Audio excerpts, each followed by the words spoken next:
ladies and gentlemen. My name's Fergus Wood. I'm chairman of the Guardians of Scotland Trust, and on behalf of the trustees, can I welcome you to Stirling Bridge on this very important day. Some would say 718 years a bit late, but better late than never. The purpose of the Guardians Trust, which was originally formed in 2012, is to commemorate on the field, on the battle site of this famous Battle of Stirling Bridge, to commemorate the battle in situ, and also the two commanders of the Scottish Army, and I'm talking of course about Andrew de Moray and William Wallace. This is phase one, with the unveiling of these three beautiful lecterns down at the bottom there, which are specially engraved, and the unfurling of the Saltire, which will be the last thing we do today. Phase two, which is the biggie, with your help, is to erect a monument somewhere between these 2 points, somewhere approximately here, a work of art. It could be a monument, a statue of the two Guardians here as a permanent site. And that's what we're now going to be pursuing with the help of public and private funding. And if you've got a generous pocket, you can always make your contribution. As I say, it's been a long time getting here, which surprises me a little. William Wallace was my personal hero when I was a small boy. He still is my personal hero. And my belief has always been that without Wallace and de Moray, perhaps the War of Independence couldn't have taken place. They were the two guys that stood up and said, come on, let's stand up and regain our independence and our self-respect as well.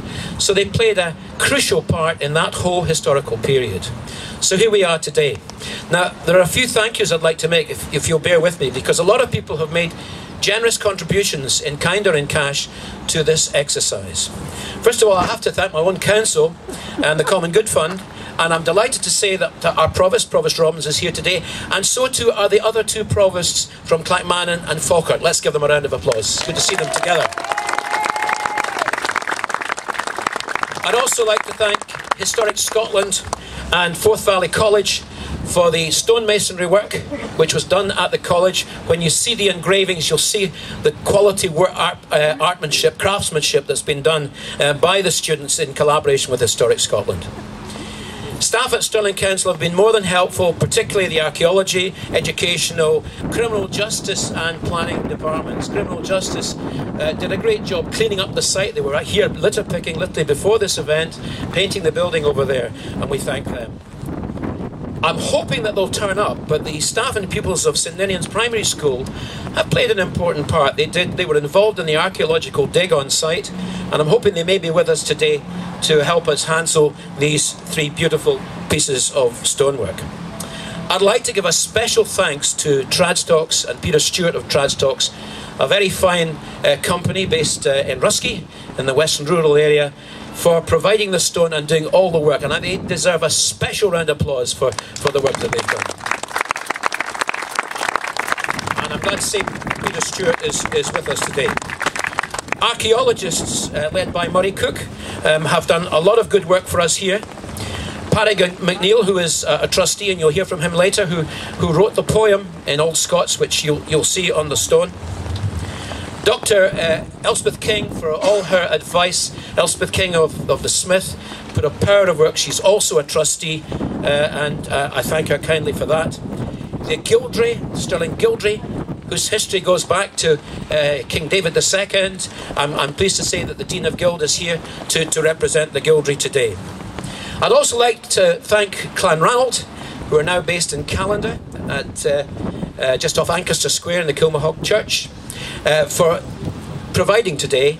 Not only have we got William Wallace, but we've also got Andrew de Moray in person. A big round of applause for these two guys. In addition to our three provosts, I'm delighted to say we've got MSPs here today. Murdo Fraser's kindly turned up. I know Bruce Crawford's en route, our local MSP. And I'm also pleased to say that we have with us on his very first public gig in his constituency, our brand new Member of Parliament, Stephen Patterson. And he is there. So all these people we've got to thank for this support and being here today, and your good selves for coming as well. And this is all about commemorating two great men, and of course Andrew de Murray was wounded, as you probably know, at the battle, and died of his wounds some months later, and as a result of dying, I suppose, faded into insignificance. But he had a very important part to play in the Wars of Independence. He was working in the north, Wallace in the south. The two got together for this battle. And they say that the two were a very good team, because Andrew de Murray was the tactician. He was the guy who was saying, this is how we'll fight the battle. And Wallace was the big man with the big sword out front saying, follow me, boys. And the two of them together made a great team. And sadly, of course, de Murray passed away shortly after the battle.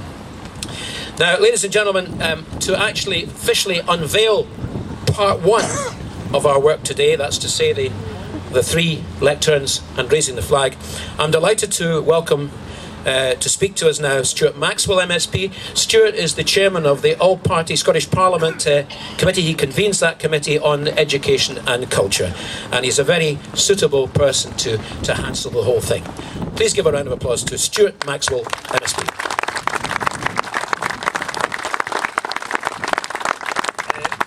Thank you very much, Fergus. As Fergus said, I'm the convener of the Education and Culture Committee in the Parliament, and I'm speaking today as the convener of the committee, and Murdo Fraser is watching very carefully that I stay neutral, which is a very difficult task today, and not speak as an SNP MSP, but I'll do my best. I may stray off message slightly, one or 2 points, but this is an extremely important day.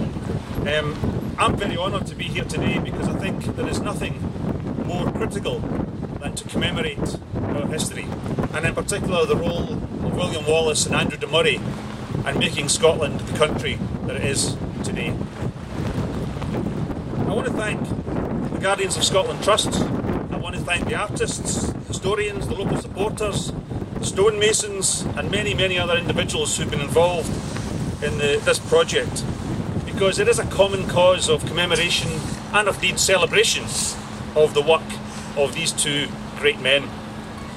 Everything we see here today is the culmination of their hard work, their dedication, their effort, and I'm delighted that it's only the first of many other planned projects. Now, I'm very keen to note in particular the Trust's plans to ultimately commission a monument, as Fergus mentioned, depicting Wallace and de Murray, and I believe this would indeed be a very fitting tribute to the timeless partnership that they forged here at Stirling. Now, I know it's obvious to everyone here why it's important to remember the part that these two men played in our national story. Indeed, without Wallace and without de Murray, our national history may have developed very differently. Without them, there may not have been a Scotland at all for us to talk about today. Sadly for Wallace and de Murray, they never lived to see the culmination of their own efforts.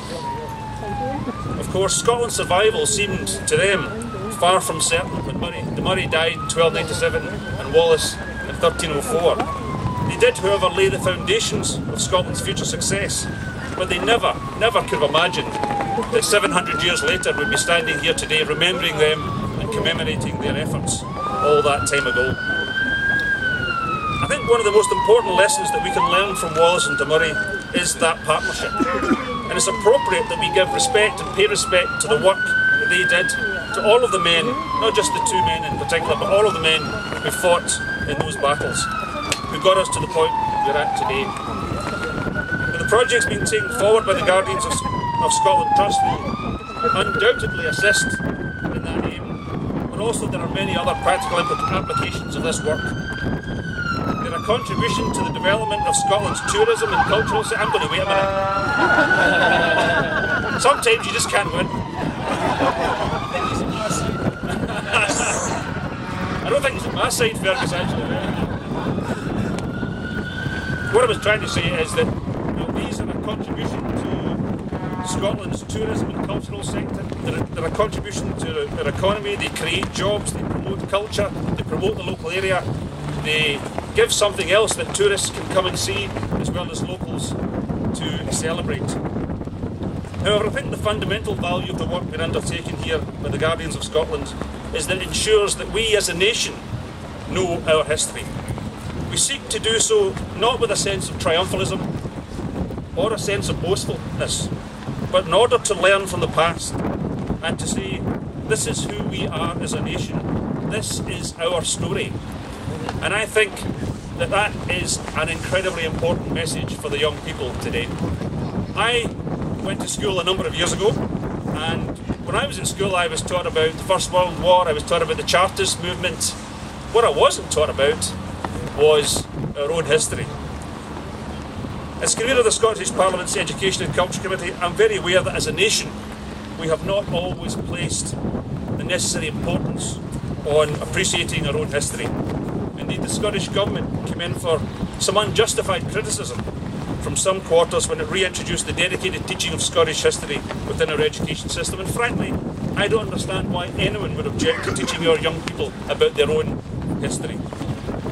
I don't think the children are here yet, but when I see the young children of St Ninian's Primary who were involved in participating in the production of this lectern project, and of course they get involved as budding archaeologists, I would challenge anyone to say that history is not a force for good, that it brings people together, that it teaches them new skills and it stimulates their imagination. I think that's a force for good, to learn your own history, and I am glad that the Scottish Government has reintroduced Scottish history to education.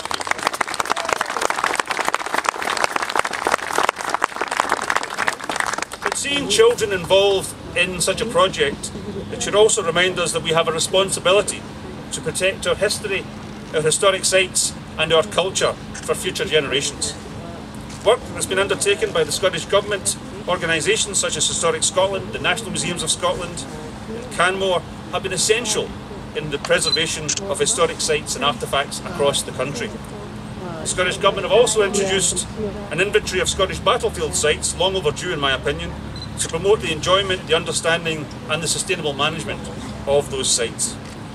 Now, I believe that the range of actions that the Scottish Government have taken show that we are taking our responsibilities seriously. We are hopefully striking the right balance between promotion and preservation of our historic sites. And as the Scottish Government moves forward with this work, other organisations such as the Scottish Battlefields Trust, Strathleven Artisans and of course Guardians of Scotland Trust will prove absolutely vital in complementing the work taking forward at government level. Ladies and gentlemen, I'd like to pay tribute to the passion and the dedication of all the volunteers. They've been involved in this project for a long time, and for them it's a great day today. The work that you have all undertaken has undoubtedly contributed to the renewed interest that we've seen in Scottish history and culture in recent years. The educational lectern site will also help to overturn the historical injustice, and I very much welcome that Murray's pivotal role at the Battle of Stirling Bridge will finally receive the recognition that it truly deserves. But in closing, I want to say one thing. I want to wish the Guardians of Scotland Trust well as they move forward onto the next stage of the project to commission a statue to Wallace and to Murray. And I, like many others, will take a very keen interest in that project. But finally, I'd also like to reiterate my appreciation for being invited to the ceremony today, and I'm sure we'll all be in agreement that this is indeed a very fitting tribute to both William Wallace and Andrew de Murray, and of course the contributions that they made in forging the nation of Scotland. Thank you very much.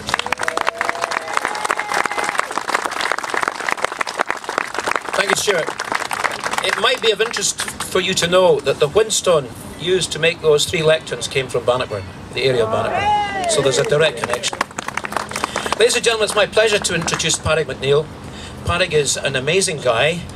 I was with him in Ireland when he spoke at an Irish Gaelic meeting in Gaelic, and then went into Gaelic, and then Old Scots. He's quadrilingual at least. He's an impressive man, a historian, a great lover of Scotland, a trustee by the way, and it was he that wrote the poem, which I hope you'll have time to read, on the centre of those three lecterns. Please welcome Padraig MacNeill.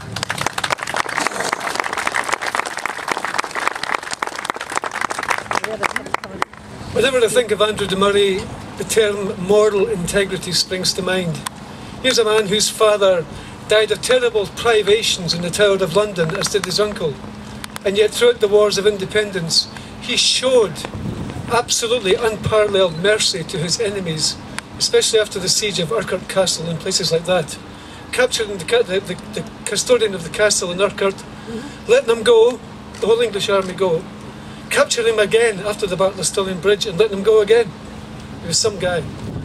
The poem to Murray, it's a 2,000-line poem, and this section of it is a kind of summation of the Battle of Stirling Bridge. The bridge is over, he's already fallen from his horse, and this is now revealing actually what happened to him, and it's kind of looking back. And it's from each page is a chapter, and this chapter is called Triumph and Trade, and that includes part of that, what's on the stone there. Another safe he Cressingham been flayed, a baldric 'twas that William Wallace made, but ain thing's safe to say, sick a presage, that Warren and invasors got the message. For flee would ilka ain except Fitzwarren, and Twang would hold the castle with his wardens, until the Scots would tak it wi' great ease, for baith to capture and in time to lease. But on the heroes chased retreating frays, through Abbey Ford and Torwood for to raid the baggage trains in Harington to battle. Rixthrough Dunbar and Berwick, Warren Shackles to Brackway, leaving money in the chase, their bodies strewn for Strivlin till that place. But Andra stayed in Harington for solace, to write the Lubeck letter signed with Wallace, for trade to build beframed ports foundations, but on the terms of their beloved nation. For Murray paired with Wallace were the Brecht, through bearers o'er Scots liberty and licht, by heathens mixed and ricks and ancient laws, yet reigned by Scotia stain for Scotland's cause. For by the year of 1297, on Dreich September's month and day 11, if Wallace was the heart of this campaign, then Murray 'twas his eagle ee and brain, was quailed would play its pert with bleed and quillion, I bound wi' mocht and fiery fierce rebellion, would brag the fay, and triumph for to roust, or Aldrin Strivlin brig the fay to rout at Dunsey Mower, where mid his fecht and floody, and Ara straight would ding down noble Murray, will never fay the fray, nor fled nor slucht, nor day would either at Dun glorious hour, but Heathech sprechet, Dundee o' the river. Thanks be to God for Scotland has been livered, but for the English, hick his heat to steep, to stick his in there ever for to sleep. Aye, he was hid, held hick, aye ganging for it, sae steadfast as the crag, we hail, here lod it. Thank you.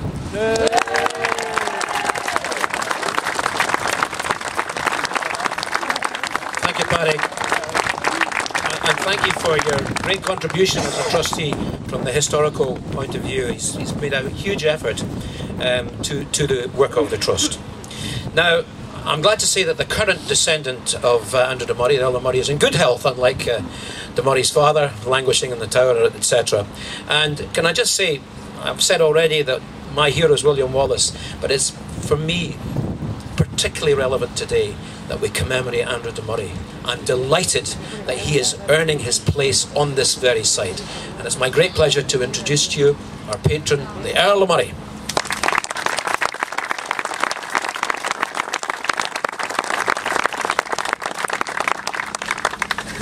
Thank you very much, Fergus. It's a very great honour for me to be here. On my way here today, I was thinking, wouldn't it be marvellous if Andrew de Murray could turn up here today in some miraculous time machine, and having arrived, maybe that has actually happened. But as one of my great heroes, and as somebody I've looked up to all my life, if he was here, he introduced himself to me, he'd probably say, "So where have you come from?" And I'd say, "Well, I've just come down from Moray, from near your home." He would say, "Well, nobody just comes down from Moray.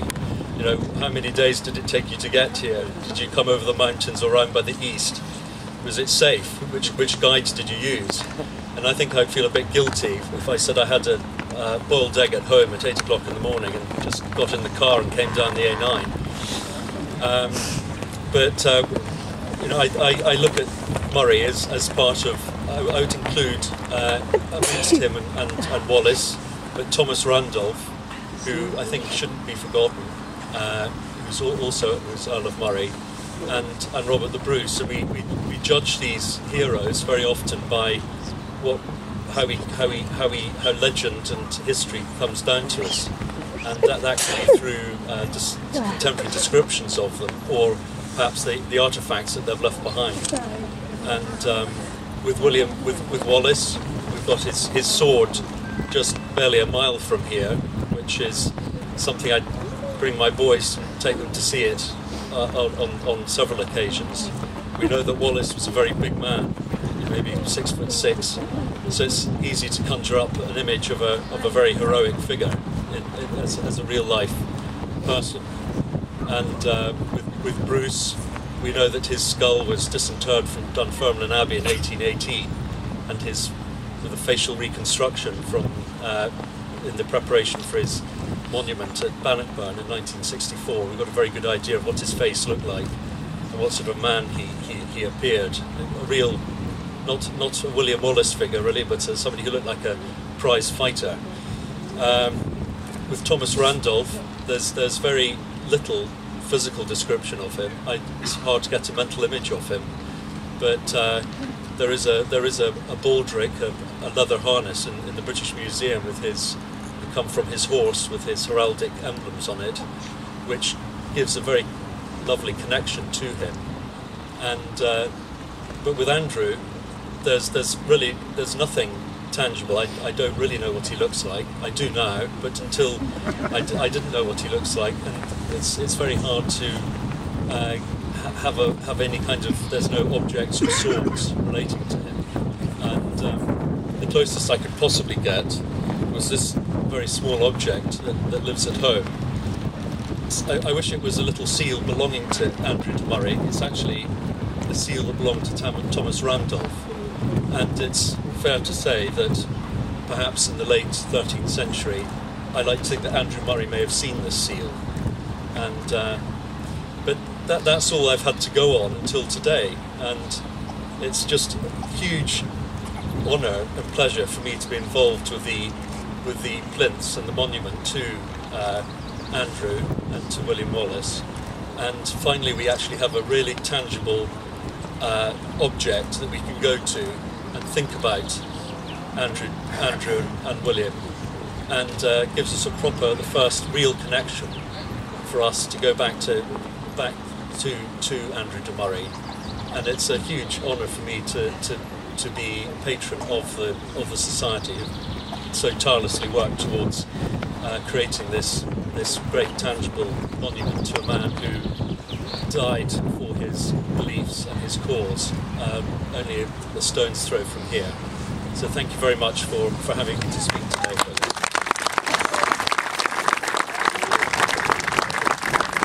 The Earl of Moray. We also have, I'm not going to ask them to speak, but I'm going to ask them to join the Earl of Moray and our two compadres here, and also Stuart, to do a wee walk down to behind the piper, round formally Hansling and past the children, waving to them as you go, and finishing up at the flagpole, which we're going to raise the flag. So could I just introduce to you, we have here today Mr. William Wallace. There you go. Good to see you. Ready, everybody? 1, 2, 3.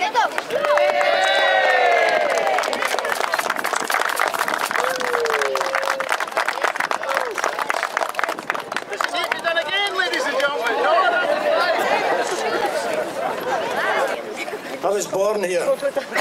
This is my town. Excuse, please. I can't count the number of times I've stood on this beautiful site and just got lost in thought. And it hurt.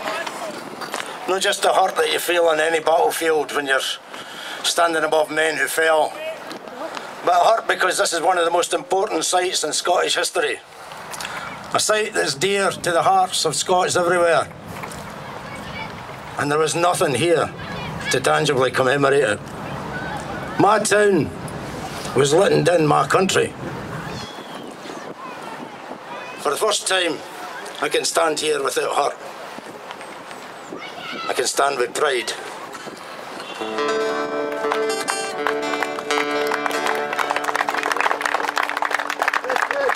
A week ago, I stood up at Och as they raised the Saltire above Castle Ormond, where de Murray first raised his standard to signify the start of the North Rising and the Wars of Independence.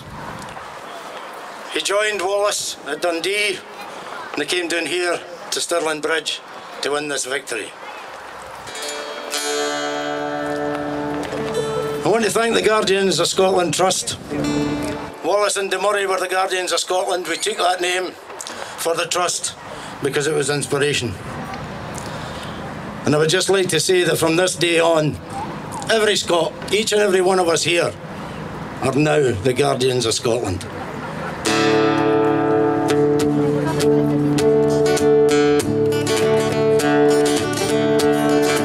My name is Andrew de Murray, and the North is rising to take back our country for those that belong. So take this letter to Wallace O'Ellerslie. Tell him for Scotland he doesn't stand alone. So give me 2 good men, take your fastest horses, Godspeed to the south. Let the Wallace be told that high or hoch, their Saltire is flying when we're taking back the north. We'll join him at the fourth. We'll stand together as Guardians of Scotland, and the name of our country will for our time remain, and forever the children of Scotland can be proud of their feathers and the freedom they gained. They come in their thousands. They thought that they would crush us, but Braveheart stood their ground. We sent them out to hell. This wind will soon take me, but my final breath I give, knowing amen D. But this yin really lived. We stood together as Guardians of Scotland. To the name of our country will for our time remain, and forever the children of Scotland can be proud of their feathers and the freedom they gain. So here's your hand, dear William, for now I must leave you here at Stirling Bridge. This was our finest hour, and long centuries frae now. Scotsmen will stand here, and for the blood beneath their feet, they'll aye say a wee prayer.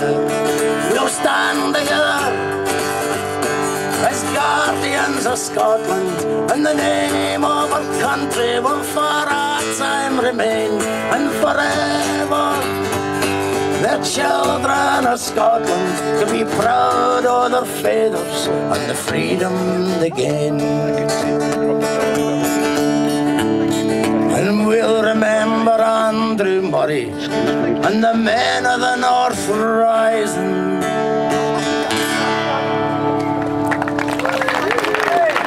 Thank you very much.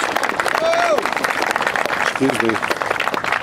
10 years ago, on the 23rd of August 2005, I followed a dear friend, the historian David R. Ross, along with 1,000 other Scots, as we went down to London, marched from the Houses of Parliament to Smithfield, where Wallace was executed. In the ancient church there, we gave the man the funeral service he'd been denied for 700 years. I'm very proud to have written this song and sung it in the church. It's a song that means a lot to us, especially those of us who were there, but a lot of people have taken it on board since. We believed in that church. We set Wallace's spirit free to come home. Wallace's spirit flies in every Saltire, and now it will fly once again at Stirling Bridge. Welcome home, William.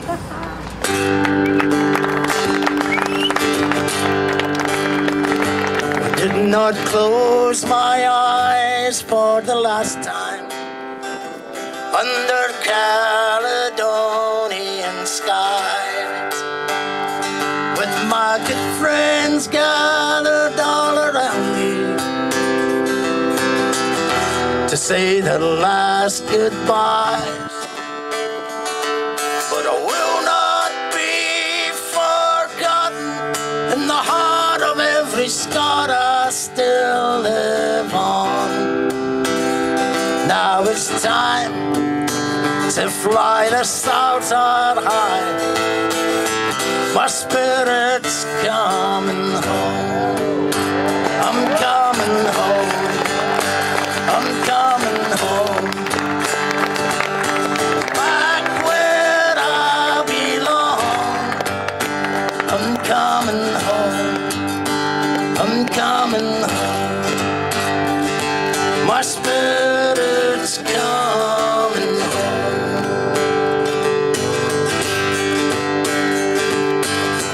They tore apart my body so I could not rise on Judgment Day.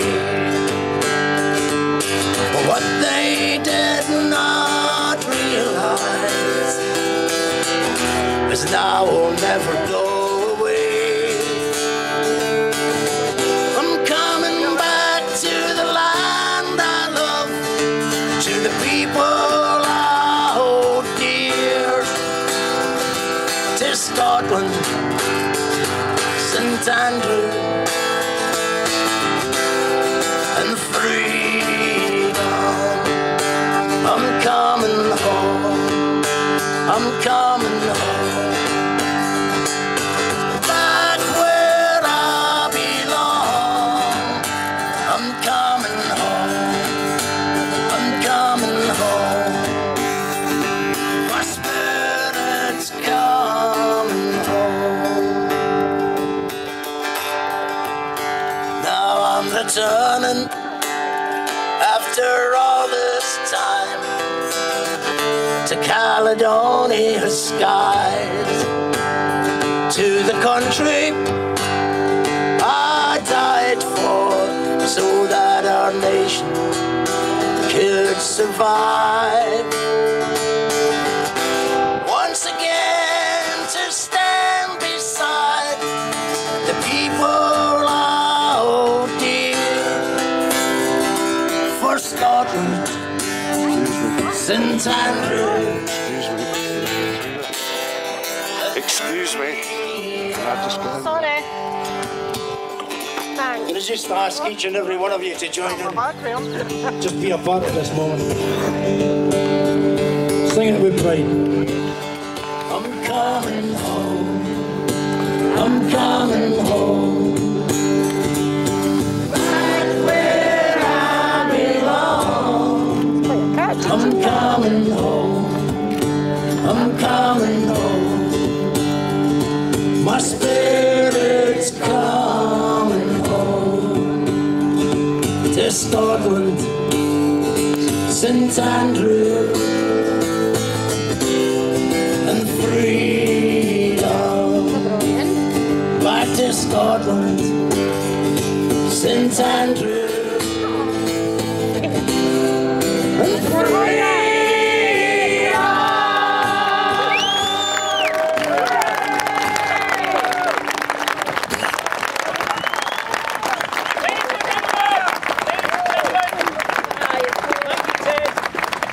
Closing words.